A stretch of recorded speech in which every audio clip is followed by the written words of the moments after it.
Hey everybody, I'm sure nobody's really gonna be watching this video right this second. I tried recording this on my phone.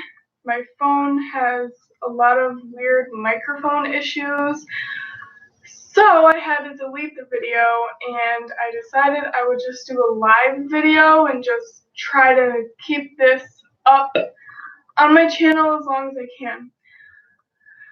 So, this is just going to be like a short informational video, I guess. Also, like including my experience and whatnot as being a MilSO. So this is military significant other. This is going to just be like my perspective of 0 week for the Air Force BMT. So I will start off on the day that he left, which was, I know it was August 6th,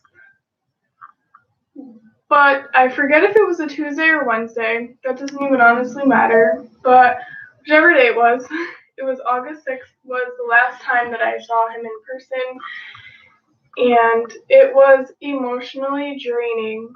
That was when he had his swearing in ceremony. I did not cry during it. I didn't cry after it. I cried before.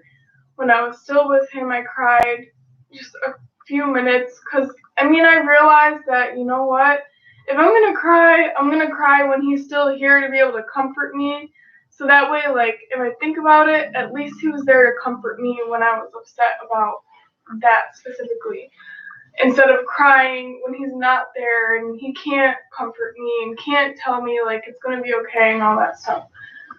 So I feel like that's just something naturally that my body just did.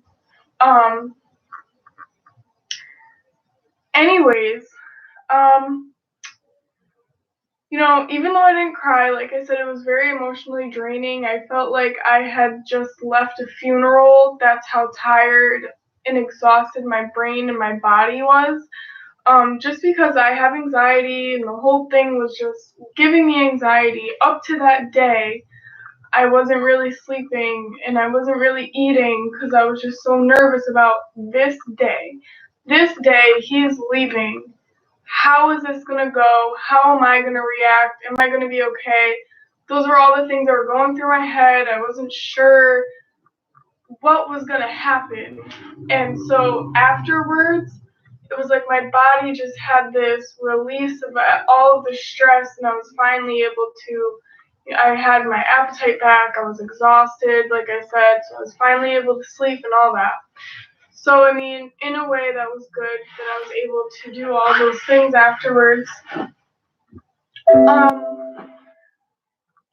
Let's see. So, 0 day is probably the hardest day for them because they get there, they get like 3 or 4 hours of sleep if they're able to sleep at all, because that is a crazy situation. They don't know what's happening. They're nervous. They're in a new area. They have no family with them. They don't have their phones. They can't text or call anybody and nothing. So if they get sleep, they're getting like 4 or 5 hours because they get there so late and they have to do all of these things that night.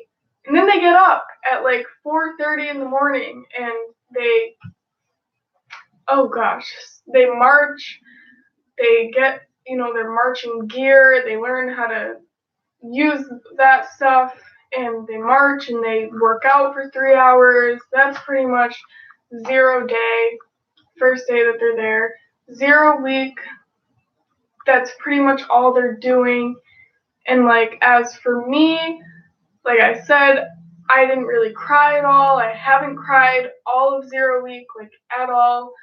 But I'm sad. I'm upset. He's not here. Like, we lived together before he left. So, him not being here when I get home from work at like 11 o'clock, that's so weird. And like not waking up next to him, it's just weird. And it's just a little bit difficult to get used to. But, aside from that, I'm okay. I'm not I'm eating again. I'm sort of sleeping. The first couple of nights were really hard for me to sleep, so I slept in my roommate's room, and she helped me clean up the room. He left a trail of clothes behind that he didn't pack, so the room was a mess, and I was way too tired to be able to do that. So she helped me, and like I made into my own sort of space for now, just to keep me comfortable, so that this can be like my safe haven where I can relax and be okay and feel okay and whatnot, be able to sleep and stuff like that. But what's really getting me through is, I mean, I watched so many videos about this stuff, and one of the guys who went through BMT for Air Force said, it's true, the days go by kind of slow, but before you know it, like a week goes by, the weeks go by fast. Like we are already at the end of 0 week, which is so great, and like I'm just so proud of him. I'm so happy. I feel better, but I know I'm going to feel way better once I start receiving letters back, which won't happen until the second week of their training. So 2 weeks from now, hopefully I will get something in the mail. And what's helping me too is writing him every day. Every day I date the paper, I write down what time I start writing. If I put it down and pick it back up again, I write down what time I started writing again, and I just fill him in on what I'm doing and what's going on. If anything's changed, give him words of encouragement, tell him, keep the goal in mind.